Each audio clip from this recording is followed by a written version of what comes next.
Welcome and thanks for joining me for today's CTV Sports Page. I'm Monica McNutt, and we're going to kick things off from the field where Maryland women's lacrosse was hosting Boston University. We'll jump right into it, and Kelly McPartland, she's in that far corner. She's attacking the goal here, and she would score. Now, she had a hat trick on the game, so that means that she scored 3 times, leading the way for the Terps. A little bit later, Boston goalie Caroline Megan, she had 12 saves on the game, so that time you saw her doing her thing, but Maryland would just be too much. Beth Glaros found Kristen Lamont for that score. Each of them contributed a goal to the game. A little bit later, the Terps' Morgan Trogler is beating down the Boston University player there. She finds her teammate Brooke Griffin. This would be one of Brooke's 4 goals for the day. The Terps take this one easily, 18-8. The ladies will face their first top 10 opponent on Saturday when they travel to number 7 Penn State, which is also going to be a future Big Ten team that they'll play in conference play. Last night, high school basketball action, a clash of 2 WCAC Titans, St. John's and DeMatha, 1 and 2 respectively in the Post's poll. Let's get you to Hyattsville for the highlights. This is early on, there you go, huddles, getting things underway, timeouts, those are very important times for teams, as you well know. DeMatha here, that's Corey Henson with the basketball, but this is Darian Anderson playing some defense. He gets the steal, finishes the layup for an easy 2. A little bit later, Henson's going to be in that same position, but this time he knows what to do with the basketball. He finds his teammate Brandon Alston for another easy 2. Here we go, but that's Trey Campbell for St. John's. Right there, spotting up, hitting the 3 ball. That's a future Hoya, ladies and gentlemen.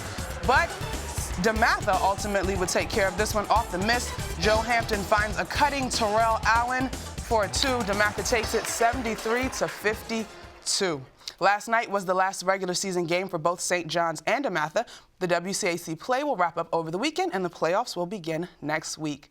The Whiz Kids were in Atlanta last night facing the Hawks, looking for a W after losing their first game back from the All-Star break. Let's see how they would fare.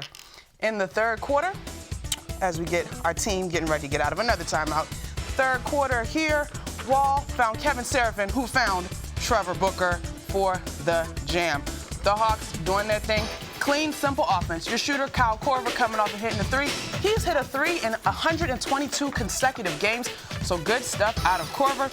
The Wizards into the third quarter. Trevor Ariza with the heave. No way. Oh, absolutely, there's a way. He hit that big-time shot as the third quarter ended. The Wizards would take this one 114-97. There's a second look.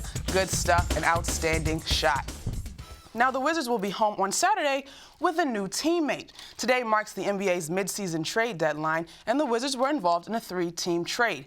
The trade will bring guard Andre Miller to D.C. from the Nuggets and sends Jan Vesely to Denver. Wizards guard Eric Maynor is headed to Philly along with 2 second-round picks, 1 from the Wizards and 1 from the Nuggets. Whitman coached Miller in Cleveland, and Miller and Nene play together in Denver, so perhaps that will help ease the transition. Baltimore Ravens running back Ray Rice and his fiancée were arrested for simple assault over the weekend. According to a summons, she was unconscious after Rice struck her. Video of the running back lifting her out of an elevator has surfaced. His attorney says the video is authentic but incomplete.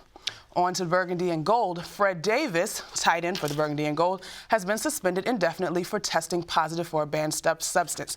This is the statement that the NFLPA released on his behalf. I would like to clarify the circumstances that resulted in my current suspension. In the past, I made the mistake of knowingly ingesting a banned substance. For over 2 years, I've worked very hard to eliminate marijuana from my life, and I have not had a positive test for it since 2011. Unfortunately, a couple of months ago, I took a supplement that contained a banned substance. I now know that supplements are not regulated by the FDA and may contain banned substances. On a lighter note, Team USA picks up another gold. Maddie Bowman won in the women's ski halfpipe, but Team USA hockey fell to Canada in overtime by a score of 3-2, so they pick up a silver medal there. Locally, the Lady Terps host Florida State tonight, and that tips at 8:30. I'm Monica McNutt, and that's all I have for you in your CTV Sports Page. And real quick, you were telling us quite a rivalry there between U.S. and Canada, so it's a blow for us to lose to them there. Yeah, in the newsroom when it came and got around, I know I was personally like, oh, man. But the men will play Canada tomorrow, and that's to go to the gold medal game, so maybe the U.S. can still get it done. Redemption. All right. All right. Thank you.